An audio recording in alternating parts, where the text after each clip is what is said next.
नमस्कार, on point Bharat में आप सभी का स्वागत है। मैं हूं डॉक्टर सीमा परिहार और ये है आज के खास समाचार। श्रीलंका में कैद 21 भारतीय मछुआरों की घर वापसी। नासा ने जारी किया खौफनाक वीडियो। भारत समेत पूरी दुनिया पर मंडरा रहे CO2 के बादल। कमला हैरिस बनी डेमोक्रेटिक पार्टी की राष्ट्रपति उम्मीदवार। चुनाव में होगा डोनाल्ड ट्रंप से सीधा मुकाबला। 9/11 के आतंकियों को मिलेगी सजाए मौत। अमेरिका ने रद्द किया याचिका समझौता। गाजा के बाद लेबनान में हिजबुल्लाह से भिड़ी इजरायली सेना। ट्राई की नई गाइडलाइंस के अनुसार 24 घंटे नेटवर्क न होने पर मिलेगा मुआवजा। अजय देवगन का चला जादू या लगा झटका। मनु भाकर नहीं लगा पाई हैट्रिक। 149 वनडे मैचों में जो नहीं हुआ वो रोहित शर्मा की टीम ने कर दिया। न चाहते हुए भी रच दिया इतिहास। हर घंटे 3 सेंटीमीटर बढ़ रही गंगा यमुना। प्रशासन ने जारी किया अलर्ट। हिमाचल और उत्तराखंड में लैंडस्लाइड की चेतावनी। दिल्ली में बारिश का येलो अलर्ट। राजस्थान में बरसेंगे बादल। श्रीलंका की जेल में कैद 21 भारतीय मछुआरों की आज घर वापसी हो गई है। कोलंबो में भारतीय उच्चायोग द्वारा रिहा कराए गए ये मछुआरे चेन्नई हवाई अड्डे पर पहुंचे हैं। श्रीलंका के कोलंबो में भारतीय उच्चायोग के आधिकारिक हैंडल ने सबसे पहले सोशल मीडिया प्लेटफॉर्म X पर पोस्ट किया घर वापसी। 21 भारतीय मछुआरों को सफलतापूर्वक वापस लाया गया है और वे कोलंबो से चेन्नई के लिए रवाना हो चुके हैं। ग्लोबल वार्मिंग की वजह से धरती का तापमान बढ़ता जा रहा है। ज्यादातर विकसित देश अधिक से अधिक मात्रा में कार्बन डाइऑक्साइड का उत्सर्जन कर रहे हैं। इसी बीच अमेरिकी अंतरिक्ष एजेंसी नासा ने एक वीडियो भी सोशल मीडिया पर जारी किया है, जिसमें पूरी दुनिया पर कार्बन डाइऑक्साइड के यानी CO2 के बादल दिख रहे हैं। वीडियो में देखा जा सकता है कि भारत समेत पूरी दुनिया में कार्बन डाइऑक्साइड के बादल छाए हुए हैं। अमेरिकी राष्ट्रपति चुनाव को लेकर सरगर्मियां जोरों पर है। इस बीच डेमोक्रेटिक पार्टी से उपराष्ट्रपति कमला हैरिस को राष्ट्रपति चुनाव के लिए अपना आधिकारिक उम्मीदवार घोषित कर दिया है। अमेरिका में 5 नवंबर को होने वाले राष्ट्रपति चुनाव में कमला हैरिस प्रतिद्वंदी रिपब्लिकन पार्टी के 78 वर्षीय डोनाल्ड ट्रंप हैं। मौजूदा राष्ट्रपति जो बाइडेन के अमेरिकी चुनाव से नाम वापस लेने के बाद कमला हैरिस का नाम आगे किया था, जिसके बाद हैरिस ने अपना चुनावी कैंपेन भी शुरू कर दिया था। गाजा के बाद अब लेबनान में इजरायली सेना और हिजबुल्लाह के बीच भीषण युद्ध चल रहा है। दोनों तरफ से शुक्रवार को ताबड़तोड़ गोलीबारी हुई, जिसमें भारी मशीन गन, फायर तोपखाने और मिसाइल के साथ साथ हवाई हमले भी शामिल हैं। लेबनान के सैन्य सूत्रों ने बताया कि गोलीबारी में अभी तक किसी के हताहत होने की खबर नहीं आई है।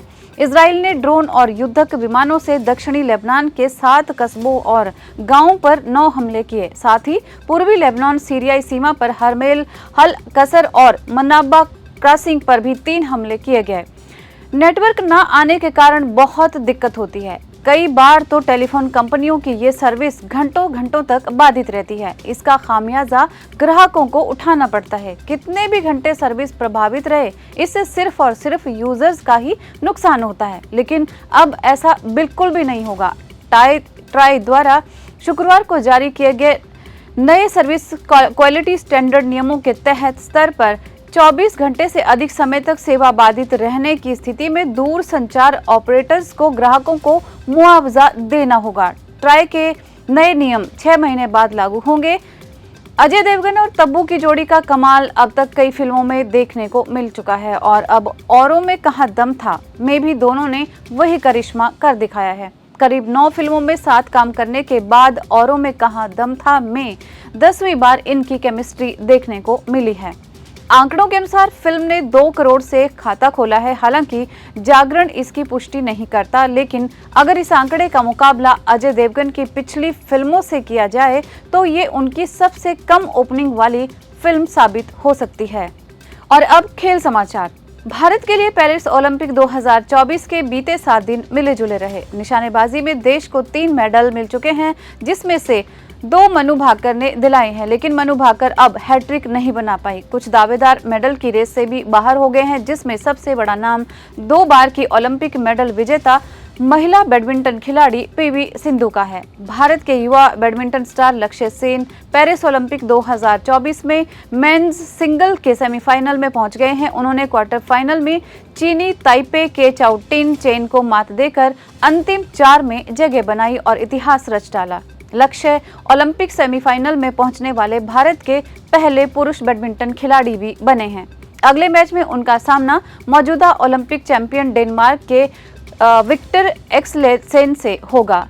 भारत और श्रीलंका के बीच 3 मैचों की वनडे सीरीज की शुरुआत काफी रोमांचक तरीके से हुई है। इस सीरीज का पहला मैच ही टाई रहा। दोनों टीमों ने बराबर का स्कोर बनाया और फिर इतिहास में वो काम दर्ज हो गया जो अभी तक कोलंबो के आर प्रेमदासा स्टेडियम में पहले कभी नहीं हुआ था। भारत और श्रीलंका का मैच इस मैदान पर खेला गया पहला टाई वनडे मैच है।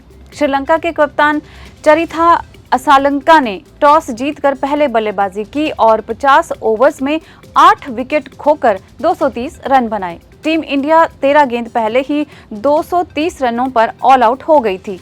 इसी के साथ भारत और श्रीलंका का ये मैच टाई हो गया। और अब मौसम।